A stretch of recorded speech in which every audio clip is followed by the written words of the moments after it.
Hello everyone, welcome to TestFlix.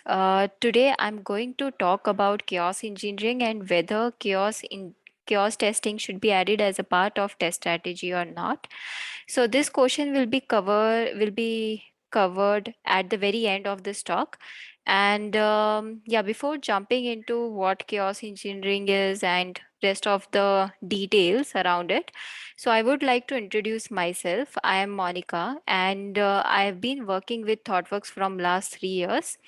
And I have an overall experience of 7 years across different tools and technologies around testing, and which is across different domain, which includes finance, healthcare, government, as well as the product. Okay, so that's a brief intro about me. And okay, so now let's get started with chaos engineering.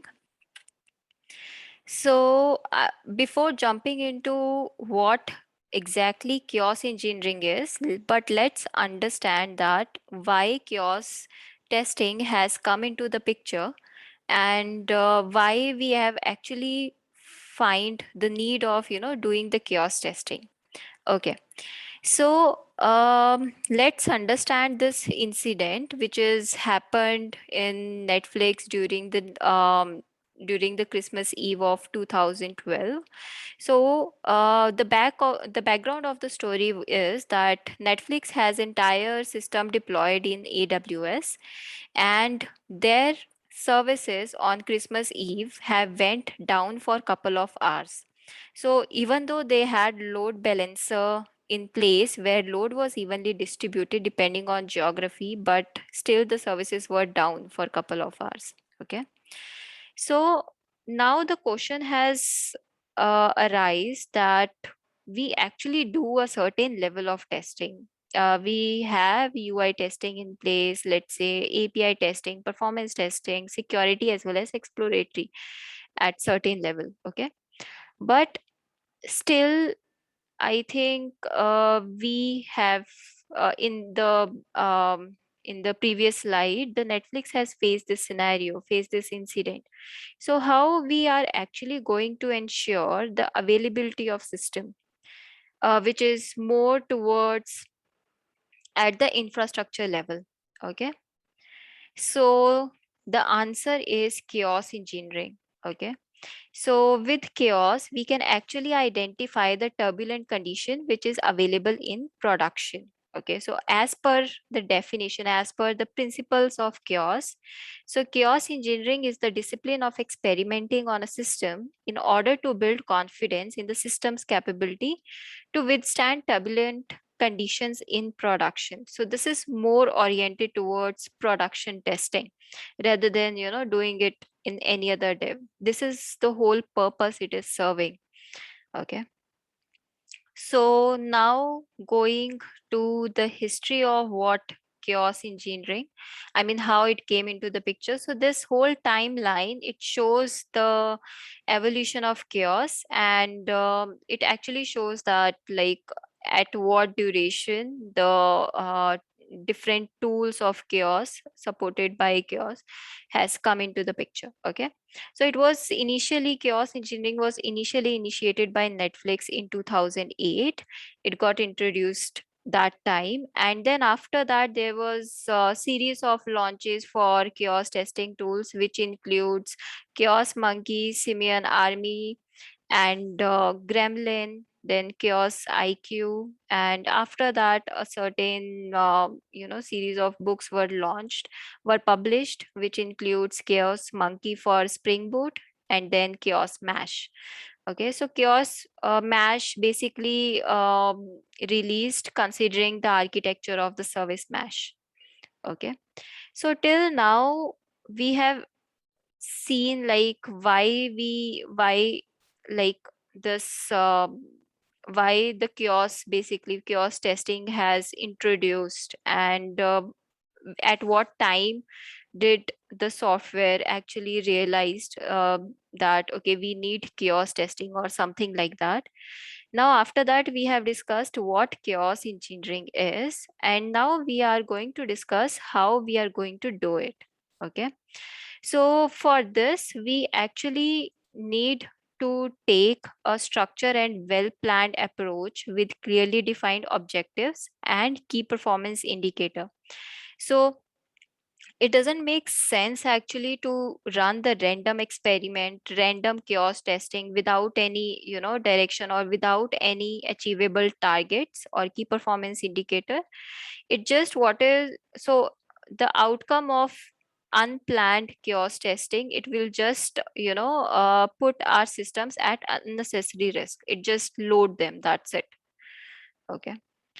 So there are certain prerequisites which are required before initiating chaos testing. First one is define the objectives and KPI we want to achieve through chaos experimentation, chaos testing. Then select and prioritize the system we want to target for initial experimentation. Third one is identifying and track metrics that will help us to track progress towards the objective. And the fourth one is prepare our teams for running chaos experiments. So there are certain, so these are the certain prerequisite which has to be done.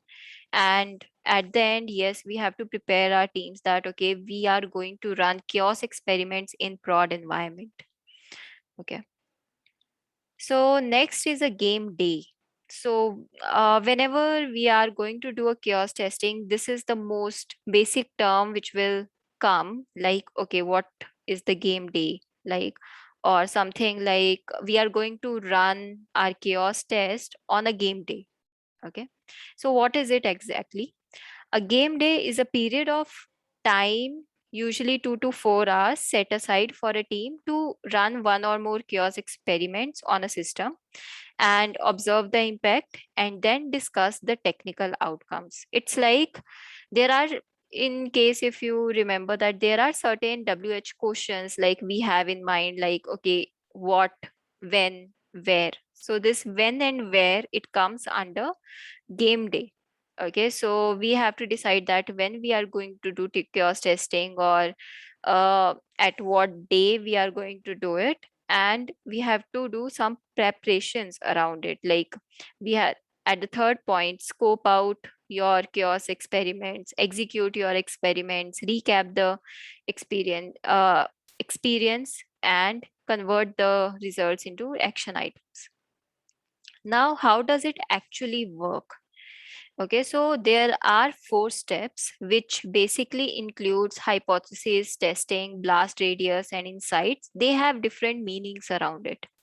Okay, so here hypothesis depicts plan and experiment. It basically means that identify a chaos scenario, identify a normal behavior of the system, and find an answer to the question that what exactly we want to do, what we want to achieve with the chaos testing, or after that what we are exactly looking after, or what will be the goal of testing. Okay, so next is testing, which is basically perform chaos testing by running some experiments.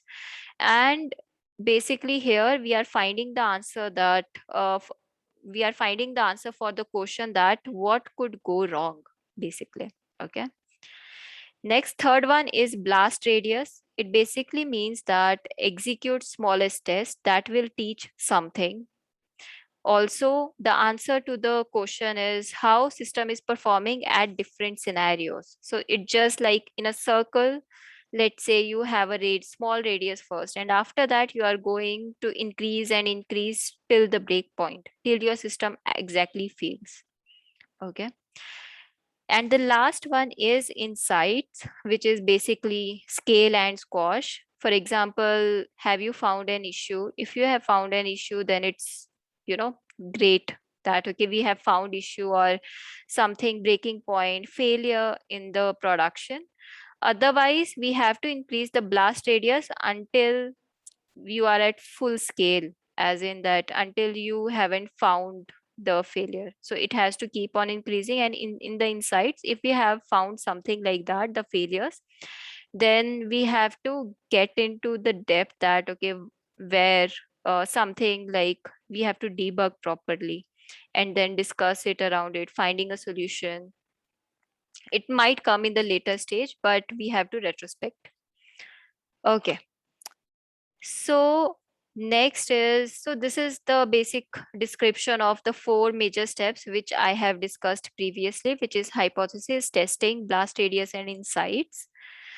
And after that, now we have what are the available chaos tools.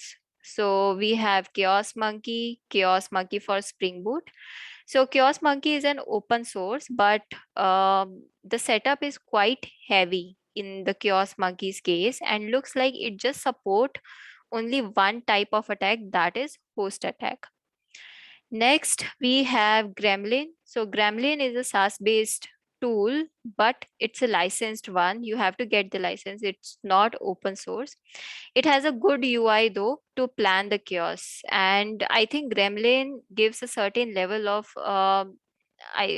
with Gremlin, you can do a certain certification. For example, Gremlin practitioner certification, which is quite open source. Okay, and in that also you while doing that certification, you can exactly read about how you have to do chaos experiments. Next is Chaos Toolkit. So Chaos Toolkit is an open source and can run on various cloud applications, maybe example Kubernetes. So if you want to go ahead to use the open source platform and let's say you don't want to do any extra setup, then yes, Chaos Toolkit is the one. But Gremlin gives a very flawless UI and something which is very easy to use when it comes to chaos testing. So if licensing doesn't matter much, then yes, we can go ahead and use Gremlin.